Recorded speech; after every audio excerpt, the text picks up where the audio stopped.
చెప్పేసి ఇంకా ఏం చెప్తున్నారు, సంస్కృత భాషలో అకారం నుండి లకారం వరకు ఉండేటటువంటి 50 అక్షరాలను 8 వర్గాలుగా లెక్కిస్తారు. ఈ 8 విభాగాలను వసిన్యాదులైనటువంటి 8 శక్తులు కూడా అధిపతులు. మొత్తం 50 అక్షరాలు. ఆ, క, చ, ట, త, ప, య, స అనేటటువంటి 8 వర్గాలుగా భావించి ఆ వర్గాలనే మాతృకలు అంటారు. శ్రీదేవి పంచసత్ వర్ణాత్మిక అనగా ఈ క్రింద 50 అక్షరాలు కూడా శ్రీదేవి స్వరూపాలే. అంటే ఇక్కడ మనం అర్థం చేసుకోవాల్సింది ఏమిటయ్యా అంటే, అక్షరాలు ఏవైతే ఆ నుంచి క్ష వరకు ఆది క్షాంత సమస్త వర్ణన కరీ శంభు ప్రియే శంకరి అన్నారు. ఈ ఆ నుంచి క్ష వరకు ఉండేటటువంటి అక్షరాలన్నీ కూడా మంత్రమయమే. ఈ అక్షరాలను ఉపయోగించి మనం ఏవైతే అక్కర్లేని మాటలు మాట్లాడుతున్నామో, ఏవైతే చెడ్డ మాటలకి వాటిని ఉపయోగిస్తున్నామో, అప్పుడు అవన్నీ కూడా విషమైపోతాయి. విషమైపోయి అవే నెగటివ్ థింకింగ్గా మనకి ప్రవేశించేది. అవే మన అనారోగ్యాలకు తీసుకొస్తూ ఉంటాయి. అందుకని ఈ అక్షరాల సమూహం మొత్తము కూడా అమ్మవారి యొక్క మంత్రాలే. ఇవి మళ్ళీ అక్కడ ఆ వర్గంలో ఏం చెప్తున్నారు, 16 వసిని దేవతకి ఐ ఈ ఉ అరు అరు అలు అలు ఏ ఏ ఐ ఓ ఓ ఔ అమ్మహ. కా వర్గంలో కాక గగ్గ కామేశ్వరి 5. ఆ తర్వాత చా వర్గంలో మోదిని 5 అక్షరాలు. టా వర్గంలో విమల 5. తా వర్గంలో 5 అరుణ. పా వర్గంలో 5 జనని. యా వర్గంలో సర్వేశ్వరి 4. శావర్గంలో కౌళిని.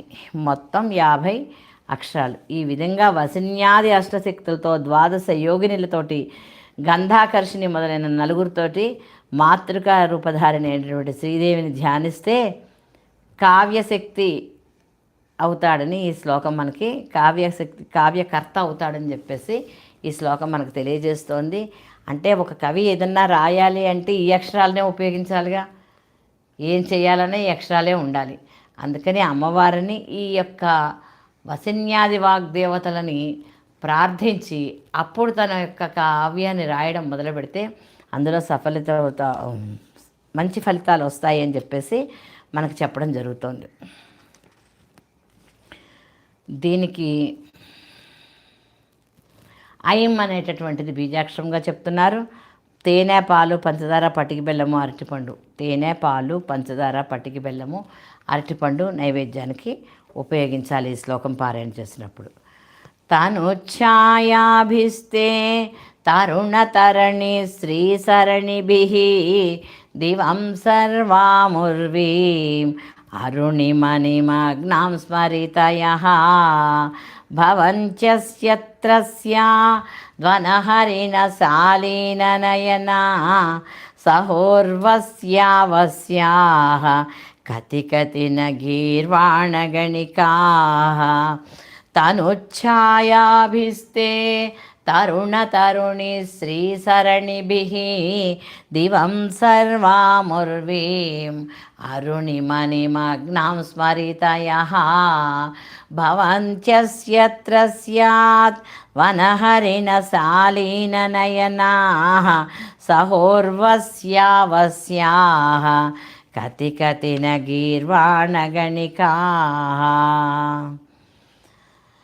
అమ్మా, బాలసూర్యుని లేత కాంతి రీతులను పోలినటువంటి ఎర్రని కాంతి పుంజములతో నిండిన నీ శరీర కాంతుల చేత సమస్త భూమండలమును ఆకాశమును ఎర్రదనములో మునిగిన బాని భావించి ఎవడు నిన్ను ధ్యానిస్తాడో, ఇక మిగతా ప్రపంచానికి అమ్మవారికి తేడా లేకుండా మొత్తం ఒకటే రంగులో కనిపించేటట్లుగా ఎవడు ధ్యానిస్తాడో ఆ సాధకుడికి భయపడుతున్న అడవిలేళ్ల కన్నుల వంటి బిత్తర కన్నులు గల అప్సరసలు ఎంతోమంది ఊరుసతితో పాటుగా వశమవుతారు. సహజంగా అప్సరసలు ఎవరినైనా వశం చేసుకోగలరు అంటారు, కాదు వాళ్ళే వశమవుతారు అని చెప్పేసి చెప్తున్నారు ఇక్కడ. ఇది కూడా సారస్వతక ప్రయోగ శ్లోకమేను. అందరూ కూడా దీన్ని కూడా చక్కగా పారాయణ చేసుకోవచ్చు. దీనికి క్లీం అనేటటువంటిది బీజాక్షరంగా చెప్తున్నారు జపం చేసుకోవడానికి. నైవేద్యము పాల పాయసము తాంబూలము చెప్తున్నారు. 19వ శ్లోకం.